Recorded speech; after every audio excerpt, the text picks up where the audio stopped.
नमस्कार दोस्तों। तो आज हम देखने जा रहे हैं कक्षा 10वीं हिंदी लोक भारती पाठ क्रमांक 7 महिला आश्रम, जिसके कि लेखक है काका कालेलकर। तो उनका परिचय यदि हम देखने जाए तो उनका जन्म 1885 सातारा महाराष्ट्र में हुआ था और उनकी मृत्यु 1981 नई दिल्ली में हुई थी।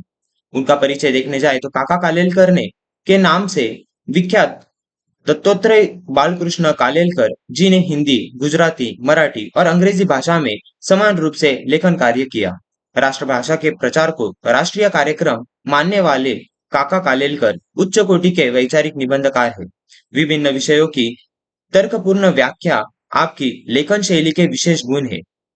उनकी प्रमुख कृतियां हैं हिंदी राष्ट्रीय शिक्षा के आदर्शों का विकास, जीवन संस्कृति की बुनियाद, नक्षत्रमाला, स्मरण यात्रा, धर्मोदय, आत्मचरित्र आदि। तो देख लेते हैं कुछ बातें गद्य संबंधी।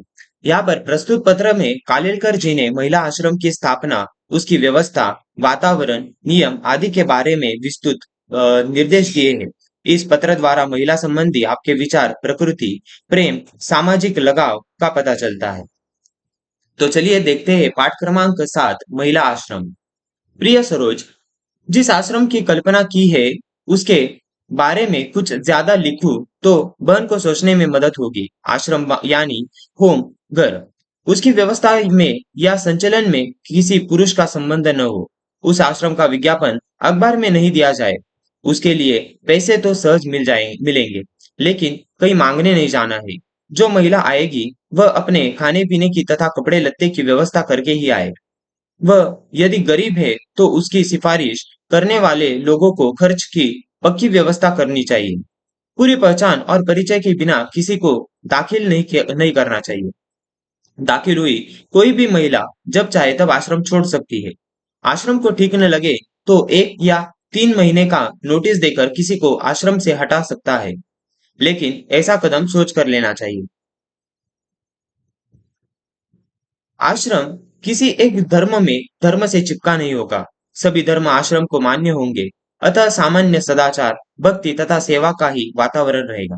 आश्रम में स्वावलंबन हो सके उतना ही रखना चाहिए। सादगी का आग्रह होना चाहिए। आरंभ में पढ़ाई या उद्योग की व्यवस्था भले ही न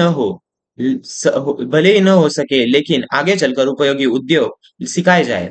पढ़ाई भी आसान हो। आश्रम शिक्षा संस्था नहीं होगी, लेकिन कलह और कुड़न से मुक्त स्वतंत्र वातावरण जहाँ हो ऐसा मानवतापूर्ण आश्रय स्थान होगा, जहाँ परेशान महिलाएं बेखटके अपने खर्च से रह सके और अपने जीवन का सदुपयोग पवित्र सेवा में कर सके।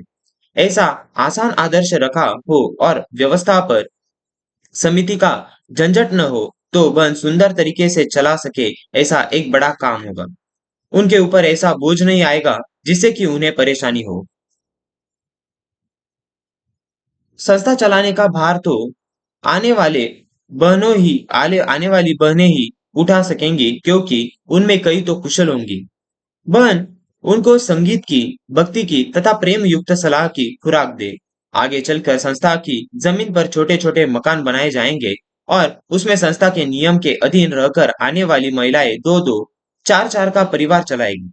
ऐसी संस्थाएं मैंने देखी है, इसलिए जो बिल्कुल संभव है, बहुत ही उपयोगी है, ऐसा ही काम मैंने सूचित किया है। इतने वर्ष के बहन के परिचय के बाद उनकी शक्ति, कुशलता और उनकी मर्यादा का ख्याल मुझे है। प्रत्यक्ष कोई हिस्सा लिए